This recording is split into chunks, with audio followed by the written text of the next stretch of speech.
네, 3인칭 시사 시점 김과장의 김이죠. 김민하 시사평론가 나오셨고요. 오늘의 장은 장예찬 인수위 청년소통 TF 단장 나오셨습니다. 두 분 안녕하세요. 안녕하세요. 장예찬입니다. 네, 안녕하십니까. 유튜브로 저희 모습 생중계되고 있습니다. 유튜브 MBC 라디오 시사 채널로도 함께해 주시면 감사하겠습니다. 댓글 참여도 환영합니다. 저희들이 실시간으로 댓글 다 확인을 하고 있습니다. 유튜브 댓글로요. 불량교주님께서 이거 본방 맞죠? 라는 검증의 댓글을 남겨주셨네요. 본방 맞죠? 뉴스아이킥은 매일매일 생방송만 합니다. 왜냐하면 이제 제가 나오면 안 되는 날이거든요. 아, 그런가요? 다른 분이 나와야 되는 날인 것 같은데. 아하. 그래서 제가 나왔습니다. 그래서 체크를 하시는 모양이군요. 그렇죠. 다른 날인가 이게 싶어가지고. 아하. 네. 알겠습니다. 저희가 만약에 생방이 아닌 경우는 미리 고지를 해드리는데요. 아마 1년에 한 번 있을까 말까 한 예외적인 그 사항이니까요. 저희들은 거의 매일 생방합니다. 믿음이 사라진 사회의 한 단면을 보는 것 같아서 씁쓸하네요. 맞습니다. 모든 걸 의심하고 봐야 하는. 믿고 삽시다. 네, 좀 아쉽고 안타까운 마음이 좀 들기도 하네요.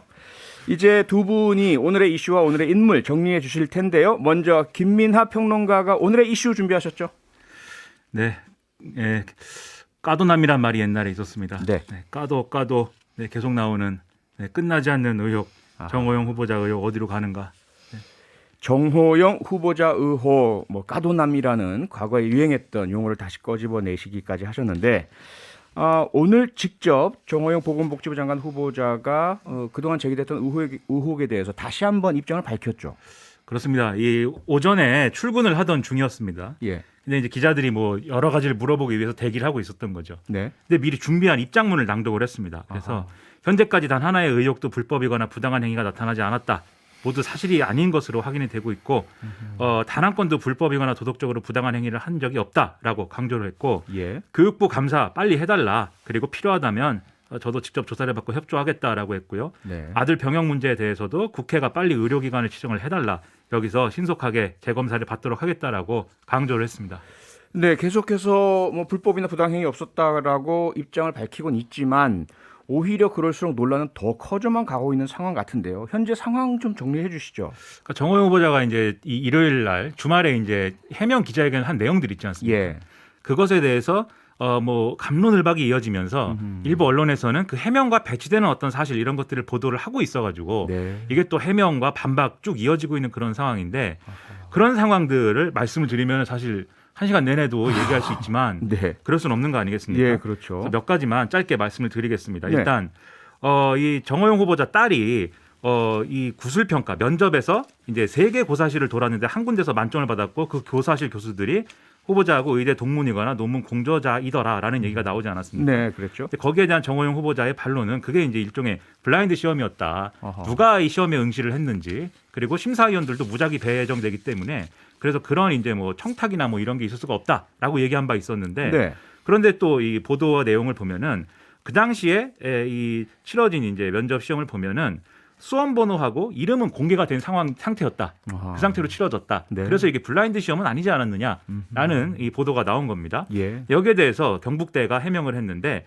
그때는 이름하고 수험 번호는 공개하는 게 교육부의 면접 가이드라인이었다. 만약에 이러한 지침을 따르지 않았을 경우에는 대리 시험이 있을 수가 있기 때문에 이건 공개했어야 되는 거다라고 예. 얘기를 하는데 지금은 또 제도가 개선이 돼서 임시 번호를 발급해서 그것을 이제 대신 쓰는 걸로 바뀌었대요. 네. 아무튼 그때는 이제 그렇게 진행이 되는 게 맞다라는 거였는데 예. 그런 지금 언론에서는 아무래도 이제 경북대 의대에 들어가는 이제 그 면접을 보는 교수들의 경우에는 네. 같은 이제 교수 사회 안에 있는 거지 않습니까? 그렇죠. 그래서 혹시라도 이 경북대 원장이나 주요 직책에 있었던 후보자의 이제 자녀들이 이렇게 응시를 했다라는 게 알려져 있었다라면은 그러면 이건 문제가 될 수 있는 거 아니냐 이런 이제 지적이 추가로 나오고 있는 그런 상황이고요. 네. 그리고 좀 이렇게 여러 부분에서 또 문제가 제기되고 있는 것 중에 이 아들 병역 문제 관련돼서 진단서가 이상하다 이 지적을 이제 더불어민주당은 하고 있습니다. 예. 신현영 의원 의사 출신인 신현영 의원이 지적을 하는 게 지금 2015년도에 발급된 진단서를 보면은 상기 환자 요추 5, 6번 추간판 탈출증으로 진단 후 외래 경과 관찰 중 이렇게 써 있는 건데 네. 이게 이제 이 근거가 돼가지고 이게 등급이 조정이 된 거거든요. 예. 4급으로. 근데 이게 추간판 탈출증이라는 소견이 적혀 있는데 진단명은 척추 협착인 것이고 아하. 그리고 요추 6번이라는 것은 의학적으로 존재하지 않는 척추 부위다. 그러니까 이 진단서가 이 객관성, 공신력, 전문성이 떨어진다. 그래서 이게 의심스럽다라는 거고요. 네. 그래서 이제 MRI, CT 이 영상 기록 자체를 공개를 하면 검증을 예. 해볼 수 있지 않겠느냐라고 얘기를 하고 있는데 일단 보건복지부 이 인사 검증 하는 이제 단위에서는 네. 그거는 개인 정보다. 그래서 그건 공개할 수 없고 국회가 빨리 지정을 해달라라고 얘기를 하고 있습니다. 그리고 이제 윤석열 당선인 측이 뭐 여론이 안 좋아서 그런지 어떤지 모르겠습니다만 앞에 말씀하신 것처럼 40년 지기는 잘못된 사실이다라고 얘기한 것도 있고 네. 또 국민의힘 내부에서도 후보자의 사퇴라든가 뭐 강제수사 불가피한 거 아니냐 이런 얘기 같이 나오고 있어가지고 여러모로 여론이 악화되고 있는 것만은 분명한 사실입니다. 장예찬 단장님께서는 이런 상황 여론은 악화되고 논란은 불거지고 그리고 정호영 후보자 당사자는 거듭 좀 억울하다라는 입장을 토로한 이 상황 어떻게 지켜보고 계십니까? 일단은 여론이 매우 심각하다라는 걸 인지하고 있고요. 네. 이 부분에 대해서 저 혼자 인지하고 끝나는 것이 아니라 이 국민의힘 진영 정체가 이제 정당이 정부를 함께 운영하는 거잖아요. 그렇죠. 이런 심각한 여론에 대해서 인식을 분명히 하고 있고 네. 무엇보다 중요한 것은 국민의 눈높이라는 점. 그리고 우리가 과거 조국 전 장관이나 민주당의 장관 후보 지명자들에게 들이대었던 예. 잣대와 기준에서 후퇴하면 안 된다. 오히려 그보다 더 엄격한 기준을 스스로 적용해야만 네. 5년 만에 정권 교체를 성공하게 해주신 국민들께 보답하는 길이다라는 원칙을 계속 이야기하고 있습니다. 네. 그래서 내부에서 뭐 논의되는 여러 이야기들 결코 지금의 여론이나 국민의 눈높이 모르고 있지 않다는 점을 말씀드리고요. 예. 다만 이제 두 가지 부분에 대해서 이야기를 하고 싶은데 네. 첫 번째는 조국 전 장관과의 비교는 옳지도 않고 그리고 이것을 정치 쟁점화 만드는 것이지 정호영 장관 후보자의 검증과는 조금 무관하다. 일단 조국 전 장관 같은 경우는 대법원의 확정 판결이 났어요. 그 네. 확정 판결에 의해서 뭐 사모펀드 관련된 혐의도 있지만 표창장을 비롯한 7대 스펙이 모두 다 허위다 위조다라는 게 확인이 되었죠. 우리나라 사법 체계에서 할 수 있는 최종 확인이 내려진 셈입니다. 그런데 여전히 조국 전 장관은 그 어떤 판결에 대해서 인정하거나 사과하거나 반성하지 않고 있습니다. 이런 단계에서 지금 이제 의혹이 제기되고 있는 또 다른 장관 지명자를 향해 나와 똑같지 않느냐, 왜 나만 갖고 그러느냐라고 말하는 것은 국민에 대한 도리가 아니죠. 전직 고위공직자로서 우선은 본인의 어떤 대법원 확정 판결에 대해서 사과부터 하시고 아하. 정치 영역에서 말씀을 하시는 게 맞다. 그리고 예. 이런 것들이 자꾸 정쟁화되는 게 정호영 후보자 검증에 별로 도움이 안 된다는 생각이 들고요. 네. 다만 두 번째로 그럼에도 불구하고 조국 사태에 대해서 반성하거나 인정하지 않는 민주당이 이 문제를 가지고 막 제2의 조국이다 했더니 민주당 지지자들이 아니 조국 인정하는 거냐 이런 총극이 일어나잖아요. 근데 이런 민주당의 상황이나 내로남불성 해프닝에도 불구하고 예. 제가 사실 다른 때 같으면 국민의힘에서 지명한 또는 윤석열 당선인 측의 인사에 대해서 열심히 방어하고 지금 이 김민하 평론가 말하는 거 받아 적으면서 허점이 뭘까 빈틈이 뭘까 막 찾았을 겁니다. 예. 그래서 어떻게든 날카롭게 공격하고 방어했을 겁니다. 네. 솔직히 말하면 그런 열정이 생기지 않아요. 아. 억울한 부분도 있으시겠죠. 그리고 조국 전 장관 케이스처럼 직접적인 위조를 하거나 뭐 이렇게 표창장을 만들거나 그런 정황은 없어 보여요. 예. 오해를 살 수 있지만 그게 정말 오해일 수도 있는 부분인 것이고요. 그런데 그럼에도 불구하고 우리가 기준의 잣대를 국민 눈높이라는 훨씬 더 엄격한 잣대로 이동해서 바라본다면 국민의힘이나 보수 진영에 있는 분들마저도 흔쾌하게 마음이 동해서 이분을 막 방어하고 싶거나 해명해주고 싶은 그런 상황은 아니라는 점. 아하. 적어도 이 정도의 엄중한 위기의식과 현실 진단은 한 상태에서 네. 보건복지부 인사청문 준비단이나 장관 후보자가 예. 국민을 대할 때 또는 언론에게 말을 할 때 메시지들 잘 가려서 신중하게 하셔야 되지 않을까 싶습니다. 김민하 평론가님, 좀 전에 장희찬 당장께서 조국 전 장관 관련된 사안과의 비교를 지금 말씀을 해주셨는데 우선 첫째로 국민의힘에서는 민주당이 가졌던 잣대 혹은 조국 전 장관에게 가졌던 잣대보다 더 엄격해야 한다라는 전제. 하지만 두 번째로 다르다. 사안을 동일선상에 놓고 비교할 만한 사안이 아니다라는 그러한 이제 이야기를 해주셨어요. 이 부분 어떻게 보십니까? 저는 뭐 사실 이 조국 전 장관 문제를 기준으로 해서 계속 얘기하는 거에 대해서 좀 피로감이 있습니다. 사실 예. 우리가 조국 전 장관을 이렇게 그 이름을 꺼내가지고 그 사례를 꺼내가지고 얘기하지 않으면 대한민국에 있는 모든 사회 문제를 뭐 논할 수 없는 것도 아닌데 네. 굳이 이렇게 얘기하느냐는 의문도 있는데 예. 어쨌든 이제 이 뭐 의혹이 되고 있는 사실이 1대1로 대응하지 않는 거는 뭐 그렇죠. 지금 상황에서. 그런데 네. 똑같진 않죠. 똑같을 그렇죠. 수는 없죠. 네, 그렇죠. 네. 근데 조국 전 장관의 문제에서 예를 들면은 지금 장해찬 단장님 직책이 인수위 청년 단장이시잖아요. 예. 장 단장. 네. 네, 짧고 길고 길고 장 단장. 장 단장. 네, 예. 근데 말씀하신 것처럼 그게 결국 법원에 뭐 확정 판결을 받았다라는 부분은 그게 수사가 전제가 되는 거거든요. 네, 그렇죠. 수사를 해봤더니 실제로 뭐 위조라든가 조작이 나왔고 그게 이제 판결을 받은 거다라는 네. 것이고 지금 정호영 후보자는 무슨 뭐 서류를 위조하진 않았을지 몰라도 뭔가 모르겠지만 의심되는 부분들이 있는 거잖아요. 서류는 아니지만 네. 사람들에 대한 부분들, 예. 면접위원들에 대한 부분들 뭐 그런 게 있는 것이니까 어떻게 보면 비슷한 측면들도 있는 거죠. 다만 이걸 두 개를 비교해가지고 조국 전 장관 문제하고 그다음에 이제 지금 정호영 후보자 문제를 비교해가지고 사람들이 얘기하고 싶은 것은 예. 결국 이 윤석열 당선인과 국민의힘의 대응에 관한 거거든요. 그렇죠. 대응이 달라야 되지 않느냐 그렇죠. 이 얘기를 하고 싶은 건데 네. 지금 장해찬 단장님도 그렇고 수많은 또 보수 진영에 있는 의원들 하태경 의원도 그렇고 네. 또 김용태 청년 최고위원도 그렇고 우려를 얘기하면서 자진 사퇴를 거론을 하고 있어요. 그런데 왜 자진 사퇴를 하지 않고 또는 이제 윤석열 당선인 여기에 대해서 입장 표명을 하면서 예. 일종의 지명 처리를 하지 않는지 네. 그게 이제 의문인 것이죠. 네.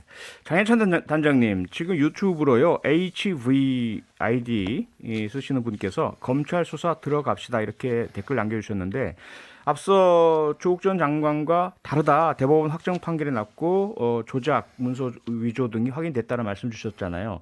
근데 그 시점은 상당히 이후 수사가 이루어져서 입증된 이후 시점이잖아요.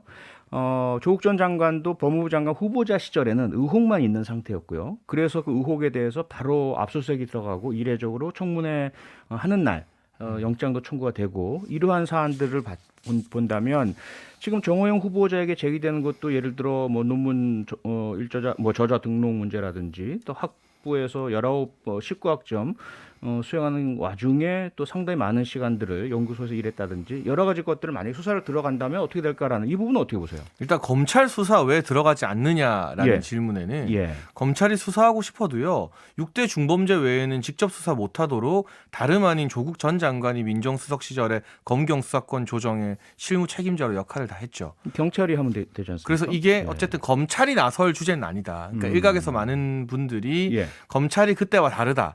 편향적인 반응을 보이는 것 아니냐라고 주장하시는데 네. 그건 검찰이 수사하고 싶어도 할 수가 없는 상황이고 수사를 하려면 고발이 전제되어야 합니다. 그리고 어느 정도 의혹들이 약간의 증거와 함께 나와야 되는데요. 예. 이번에 오늘 보도를 보니까 시민단체에서 고발을 한 것 같더라고요. 네. 이게 제가 아는 한 최초 고발이에요. 아하. 그러니까 오늘 고발이 이루어졌기 때문에 예. 경찰에서 사건을 접수해서 빠른 시일 안에 수사 개시 여부를 결정하겠죠. 저는 이 부분에 대해서는 수사를 개시할지 말지는 수사기관에서 고발장에 나와 있는 여러 의혹과 증거를 보고 판단할 부분인데 네. 그 어떤 정치적인 판단도 여기에 들어가서는 안 된다고 생각합니다. 그러니까 네. 제가 수사를 하라고 해도 정치 개입이고요. 수사를 하지 말라고 해도 정치 개입이에요. 이건 정말 수사 전담 부서인 경찰의 객관적이고 중립적인 판단으로 수사 개시 여부가 돼야 되는 것이고 수사기관이 어떤 판단을 내리건 거기에 대해서 보수 진보 정치인들이 말 보태면 수사기관도 부담 느껴지고 어떤 결론이 나와도 국민들이 납득하기 어렵잖아요. 네네. 그러니까 어떤 보호장치 없이 있는 그대로 수사기관의 판단에 의해서 사건이 진행된다면 거기에 대해서는 정치권도 동의하고 수긍하는 자세를 좀 보여줘야 될 것 같고요. 네. 한 말씀만 더 드리면 예. 수사의 여부 또 교육부 감사의 여부 이거 결론 나려면 시간이 꽤 걸립니다. 그렇죠. 그리고 청문회까지도 기일이 어떻게 잡힐지 모르겠지만 많은 날들이 남아 있습니다. 그러나 우리가 더욱더 엄중하게 생각하고 무겁게 받아들여야 하는 것은 5년 만에 정권 교체 허락해 주신 국민들이 새 정부에게 바라는 것은 이전 정부보다 훨씬 더 높은 수준의 도덕성과 뭔가 다른 개혁적인 측면일 것이다. 그 부분을 이 윤석열 정부를 구성하기 위해서 노력하는 분들 저를 포함해서 모두가 보다 더 무겁게 받아들일 필요가 있다는 말씀 정도 덧붙이고 싶습니다. 네. 앞으로 어떻게 될지는 지켜봐야 하겠지만 장해찬 단장님 말씀 주신 것처럼 범죄 수사나 또는 기소, 재판 등의 사법 절차에는 절대로 정치적 영향력이 더 이상은 미치지 않아야 할 것이고 미친다라는 의심조차 일어나지 않는 그런 대한민국이 되었으면 좋겠습니다.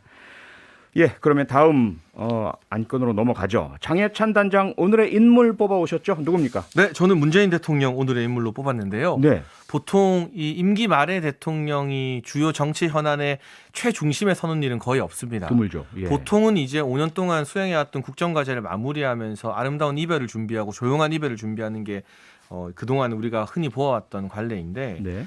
이번에는 이 용산 이전 문제나 또는 윤석열 당선인과 문재인 대통령 만나는 문제 등도 있었지만 훨씬 더 큰 핵폭탄급 이슈의 중심에 문재인 대통령이 서버렸어요. 어허. 그게 바로 검수완박입니다. 아, 예. 이제 김호수 검찰총장이 사퇴한다고 하자 문재인 대통령이 면담을 사실상 허락해서 네. 70분간의 대화가 이어졌고요. 예. 그에 대한 입장이 나왔는데 네. 이게 그래서 검수완박에 찬성하신다는 말씀인지 아니면 검수완박이 우려가 되니까 국회에서 논의를 천천히 하라는 말씀인지 무슨 뜻인지가 명확하지가 않아요. 네. 그러니까 여기서 저는 문재인 대통령이 느끼고 있는 크나큰 마음의 부담을 대신 느끼게 됩니다. 예. 제가 지난주에도 말씀드렸는데 민주당이 이렇게 무리하게 검수완박 추진하는 게 대통령에게 너무 큰 부담을 지우는 일이거든요.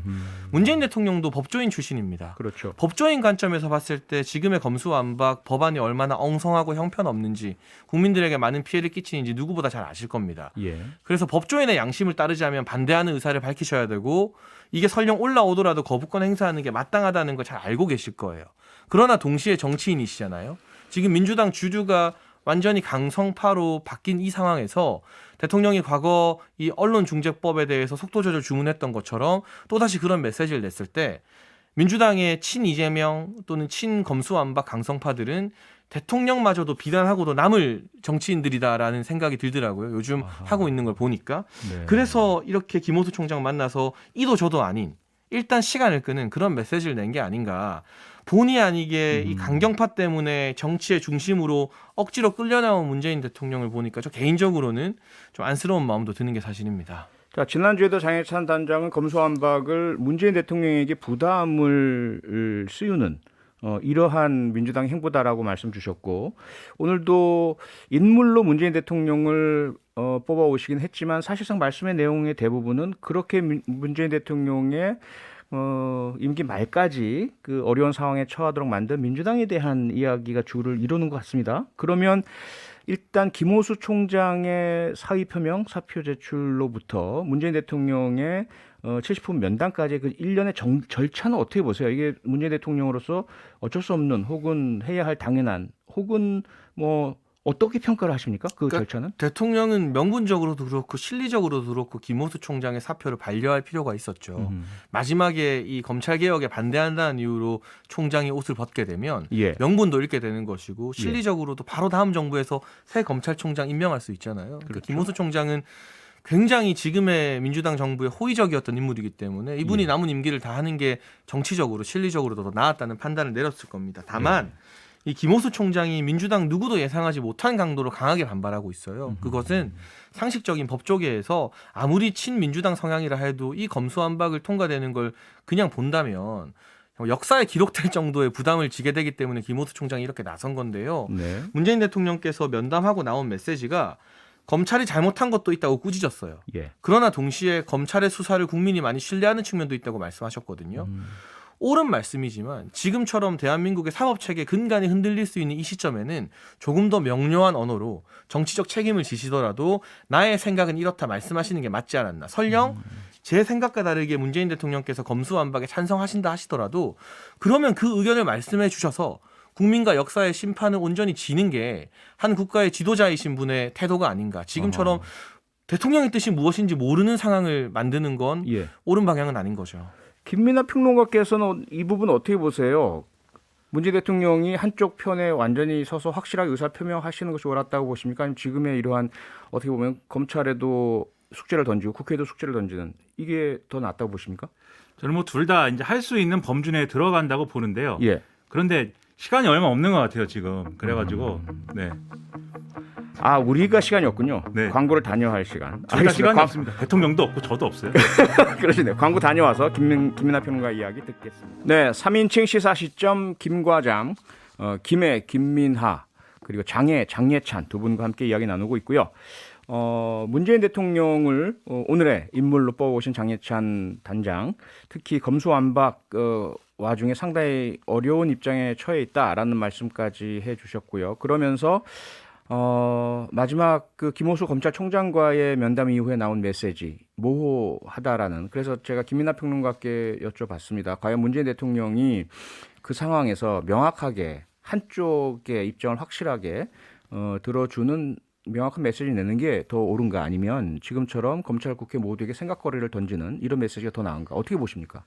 저는 그래서 메시지가 분명했으면 분명한 대로 이제 좋은 효과가 있었을 거라고 보고요. 예. 문재인 대통령 어쨌든 본인 입장이 있을 거 아닙니까? 네. 그래서 그 얘기를 해줬으면 저는 좋았겠다는 생각이 마찬가지로 드는데, 네. 그런데 또 문재인 대통령의 입장에서 한번 생각을 해볼 필요도 있는 것 같아요. 네. 특히 문재인 대통령 법조인 출신이다 보니까 어떤 역할이라든가 권한이라든가 어떤 이 권한의 한계라든가 이런 게 굉장히 좀 민감한 거 아닌가 싶은 생각이 들 때가 있는데, 네. 입법부가 어쨌든 논의를 하는 거지 않습니까? 예. 민주당이 어쨌든 다수당을 점하고 있는 거고, 그 다수당이라는 전제 하에서 입법부가 논의를 하고 있는데, 그 입법부가 논의하는 중간에 난 대통령이고 대통령 생각은 그렇지 않아, 이렇게 이제 끼어드는 것에 대해서 부담이 있는 거죠 지금. 네. 그렇죠. 그리고 여기에 대해서 부담이 있는 것과 더불어서 또 여당과 대통령의 관계는 어때야 되는가, 예. 여기에 대해서도 문재인 대통령이 내가 여당 출신의 여당 소속의 대통령이니까 내 말을 따라라, 이렇게 얘기하는 리더십은 바람직하지 않다라고 생각하는 것 같거든요. 네. 그렇기 때문에 또 적극적으로 얘기하기 어려운 부분들이 분명히 있는 것이고, 다만 검찰에 대해서는 어쨌든 행정부의 수장으로서 행정부, 그러니까 이 문재인 대통령의 직접적인 어떤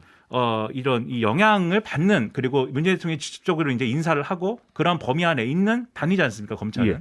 그렇기 때문에 검찰에 대해서는 이제 오히려 적극적으로 얘기할 수 있는 거죠. 그 결과가 이런 겁니다. 검찰이 이 문제에 대해서 반발하고 이렇게 하는 것이 네. 예를 들면 사표를 막 내고 막 들고 일어나고 이런 방식이 아니고, 의견이 있으면 가서 민주당 한번 설득을 해봐라. 예. 그리고 이 민주당이 추진하는 이런 것들에 대해서 대안을 가지고 접근을 하면 뭔가 이제 모색을 해보는 것이 필요한 게 아니냐, 이런 예. 이제 메시지인 거고, 네. 마지막에 이제 문재인 대통령 메시지가 굉장히 중요하다고 생각하는 게, 검경의 무슨 뭐 이런 권한 조정이 중요한 게 아니고 국민을 위한 개혁이 중요하다라고 예. 한 거 아니겠습니까? 그렇죠. 입법도 그래야 할 것이다. 그렇죠. 이게 간접적으로 저는 의사표명을 했다고 보거든요. 지금의 민주당의 검수완박 법안을 추진하는 게 네. 그게 뭐 검수완박이라는 어떤 원칙의 문제라기보다는 이 법안 자체가 상당히 뭐 여러모로 지적이 많지 않습니까? 굉장히 성긴 상태이다. 예. 좀 졸속이다. 여러모로 빈 구멍들이 많다. 이거 현실에 적용되면은 더 큰 문제가 생길 수가 있다. 지금 상황에서. 이런 부분에서 우려를 표명한 것으로 보기 때문에 예. 검찰 그리고 입법부가 적절하게 협의해가지고 좋은 대안을 낸다고 하면은 그것에 대해서 문재인 대통령이 뭐 이렇게 잘못됐다라고 할 수는 없다, 이런 얘기인 거죠 결국. 네네. 자, 어떻습니까, 장혜찬 단장님? 그런 전반적인 상황에서 상당히 힘들고 어려운 그런 그 입장에 처한 문재인 대통령, 일각에서는 그런 그 관측도 합니다. 국민의힘 대 민주당의 대결, 혹은 민주당 대 검찰의 대결 양상이었던 검수완박이 어떻게 보자면 문재인 대통령에게 어떤 저지 전선이 쳐지는 그런 전선의 양상이 달라졌다. 동의하십니까? 그러니까 이게 지금 국민의힘이 합법적인 방법으로 국회 안에서 예. 민주당의 입법 폭주를 막을 방법이 없어요. 방법이 없죠. 예, 왜냐하면 사실상. 안건 소위라는 안전장치도 무소속 이 양양자 의원 사보임에서 이건 정말 다수당이 해서는 안 되는 행위라고 생각하는데 꼼수로 무력화시키는 거잖아요. 과거에는 열린민주당이 그 역할을 했었고, 그렇다 보니까 본회의 열고 필리버스터에도 회기 쪼개기 할 수 있고, 또 네. 정의당이나 또 국민의당 이번에 합당이 결정났지만 권은희 의원 같은 경우는 이탈표가 되겠더라고요. 그러면은 필리버스터도 무력화됩니다. 예. 이 상황에서 전선을 옮겨서 국민의힘이 문재인 대통령과 싸우자는 게 아니라요. 문재인 대통령이 최후의 저지선이 될 수 있기 때문에 호소하게 되는 거죠. 아하. 법조인으로서 또 예. 우리나라의 지도자로서 이렇게 민생 현장에 많은 피해를 끼치는 이 개악은 막아달라라는 호소를 민주당은 안 들으니까 문재인 대통령에게 할 수밖에 없는 절박한 상황이 되었다라고 받아들여 주시면 좋겠고요. 네. 저는 정의화 전 의장 이야기를 제가 요새 굉장히 많이 하는데 한나라당 여당이던 시절에 국회의장 하셨죠. 다수당이었습니다. 근데 그때 정의화 전 의장이 민주당이 반대하는 법안 잘 안 통과시켜줬습니다. 그래서 한나라당 의원들로부터는 굉장한 원망을 많이 받았습니다. 예. 하지만 뭐 10수년이 지난 지금 역사는 정의화 전 의장을 가장 훌륭한 국회의장 중 한 분으로 꼽습니다. 그러한 이 정의화 전 의장의 사례를 박병석 국회의장이나 또는 문재인 대통령께서 고려해 주신다면 네. 지금 당장 강경파 지지자들로부터는 비난받을 수도 있어요. 그러나 10년이 지나고 20년이 지났을 때 역사가 그 결단을 평가할 것이라는 점, 그런 당부와 호소를 문재인 대통령에게 국민의힘 의원들이 예. 집중적으로 드리지 않을까 싶습니다. 제가 짧게 뭐 덧붙이자면은 네. 이게 민주당이 이런 식으로 법안 추진하는 거에 대해서 저도 이제 상당한 문제의식을 갖고 있고 문재인 대통령이 상당히 곤란하게 됐다라고 생각을 하는데 예. 여기에 더해가지고 이게 어쨌든 갈등 구조가 이렇게 꽉 이렇게 압력이 차 있으면 이 압력을 빼주는 역할을 또 누군가는 해야 될 책임들이 있는데 예. 윤석열 당선이 나고 국민의힘도 그 책임을 같이 지는 구조여야 되거든요. 무슨 아하, 얘기냐면 윤석열 네. 당선인도 예를 들면 한동훈 후보자 막 이렇게 법무부 장관 지명하고 앞으로 이제 검찰을 어떻게 하겠다는 거에 대해서 사실 별다른 이제 대안도 내놓지 않고 네. 이런 강대강 충돌로만 계속 몰아가는 거에 대해서는 대안이 있어야 된다고 생각을 하고요. 그 점에 네. 있어서 결국은 윤석열 정권이 될 거 아닙니까? 그렇죠. 그것을 잘 생각을 해줬으면 좋겠고 역시 장 단장님이 그 역할을 주도적으로 해줄 것이다 기대를 하고 있습니다. 알겠습니다. 오늘은 여기서 마치기로 하죠. 김민하 시사평론가, 장예찬 인수위 청년소통 TF 단장 두 분과 함께했습니다. 두 분 고맙습니다. 감사합니다. 평일 저녁 6시 5분에 여러분을 찾아갑니다. MBC 라디오 표창원의 뉴스 하이킥.